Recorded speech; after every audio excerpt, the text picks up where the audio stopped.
Everybody. Happy Sunday. Happy April. It's hard to believe it's April. What I wanted to talk to you about today is two things. Travel. And the two things I'm going to talk to you about is airline travel versus vehicle travel. I feel like I'm an old pro at both. Brooke has traveled several different places since she's been born. She's traveled to Denver every 6 months since she was 6 weeks old. And we've been to Roswell, New Mexico, every November since I was pregnant. So we travel several different ways to get there. The big thing with flying is if you cannot afford to buy a seat for your child, which is the preferred way and the most suggested way, it is totally understandable. It was not in my nor my mother's finances to buy a seat for us on the plane. So Brooke was a lap child up until recently. As of 2 years old, they are legally not allowed to be lap child anymore. At that point, you have to buy a seat for them. They do give you the seat discounted at half price through Southwest. That's how I fly. Baby wearing is the best possible tip you could ever get from me. Is wear that baby that whole flight if you decide to have them as a lap child. If not, wear them until you get to the plane and you can put them in their car seat. TSA will not, should not make you take off your baby as you come through the gate or through security. All they'll make you do is they make you go through the magnetic, not the x-ray one, but the scanner. And they'll run a strip over your hands to make sure you have no explosives.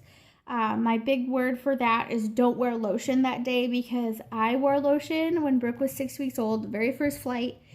And they actually gave me a strip down because I came up positive, and it turns out it was lotion. So don't wear lotion the day of your flight if you're going to be baby wearing. The big thing to bring for newborns, make sure they either have a bottle, a boob, a pacifier, maybe a change of diaper, maybe some change of clothes just in case. Any time in their life while they are while you're taking off and landing, make sure they have something to suck on, whether it be pacifier, sucker, breast, whatever is best for you at that time. Just make sure, because they can't necessarily pop their own ears yet. So that's a good one. If you do have a lap child, you have to stop at your check-in, like when you check your bags, and you have to tell them you have a lap child, and they will print you a ticket. Another fun thing I also learned is you can have somebody, i.e., family member or spouse, escort you to your gate.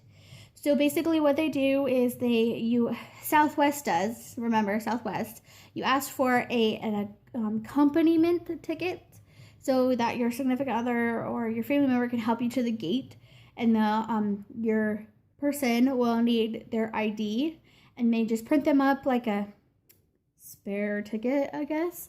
And they go through security. They can go all the way to your gate with you. I know my husband and I had breakfast at our gate because we were there early. And then when they're done, they just go about their merry way and they take off and you're accompanied. That was probably my favorite thing.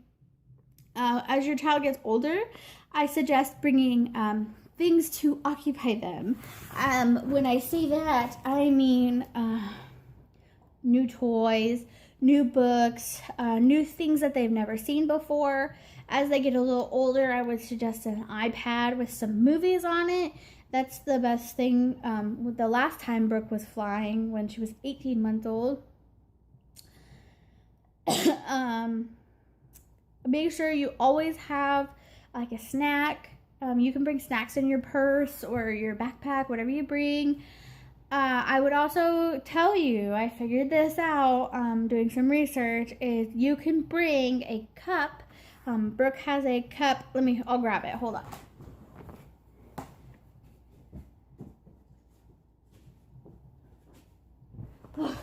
Okay, this is actually the one that I used. It's from Walmart. I think it's about 4 to 6 ounces, and you can actually have this full, more than it is now, like full to the brim, and you can bring it through security. They will not make you dump it out if you utter these magic words. This is for my child. You can bring milk, water, juice.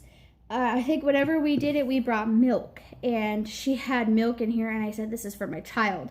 All they'll do, and they'll let you sit there and watch them the whole time, they have to tell you, is I need to test it, and they'll open it up, and they'll dip a little strip in it to test it for explosives. Who's going to feed that to their child? And then they'll send you on your merry way. So there's that. I thought that was cool. And then, what else? I had it on my brain, and now I forgot. Oh well, if I remember it, I'll tell you. So, oh yes, I remember now.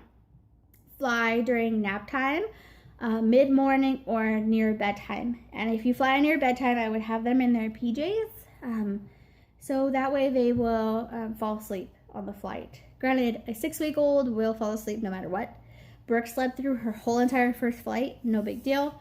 Her second one on the way home, no big deal. She slept through every flight except for her most recent one, flying to Denver, and that was terrible. She was 18 months old. She fought me, she screamed me the whole way, and then she fell asleep as we were taxiing to the gate to be let off. So there's that. Let's talk about driving. Driving. I love driving. I would rather drive than fly. I love seeing the scenery. That being said, when you drive with a young child, drive at night. You will see nothing, and it's probably a little more difficult, but if you and your significant other can bear to do it, drive at night. It will save you the hassle, it will save you heartache, it will save you, driving at night is the best thing in the world. The Brooke was around 7-8 months when we drove to Roswell. This is an 8.5-hour drive from Phoenix to Roswell, and we do it all in one shot. We don't stop. We stop for snacks, but we don't get a hotel, nothing. So drive at night. One time we took our vehicle, another time we took a rental car because it was our best interest. We get them cheap due to friends. In the vehicle, I would have water bottles, and I would have snacks. I would have juice. Granted, you can make pit stops, so this stuff is not crazy if you forget about it. But bring extra blankets, bring diapers, bring wipes, because you do have to make... I don't trust the changing tables. I don't use public bathrooms myself. And I used to work at a truck stop gas station, so I know I don't trust changing tables. That's just my opinion. So I used to pull Brooke out of her car seat when we would stop, and I would lay her on the seat on top of a couple blankets so you didn't have like that tip that seats have. And I would change her in the car, and then I would take her with me inside and get my snacks and what I needed, and then I would continue on my merry way. All times we have traveled, including the most recent one when she was 16, 17 months old, she slept the whole entire 8-hour drive. We had about 20 minutes left. As you descend into Roswell, there's a long strip, and we always hit this really long strip right when the sun rises. So that she usually wakes up about that time, and she's just waking up, and then she kind of was cool with stuff. So there's always gonna wake up. But the best thing to do is drive at night, have extras, change diapers when you can, have fun, obviously, and be safe. When you're flying on a plane, the best trip tips I have are baby wear, pacifiers, bottles, something to drink and eat on takeoff and landing, new toys for older children, and that's really it. So I hope this was informative. I hope it wasn't rambling. It's been a little bit. I'm a little screwy in my mind, But I will see everybody next week, and we have a fun trip coming, so I'm really excited. So I'll see everybody later. Bye.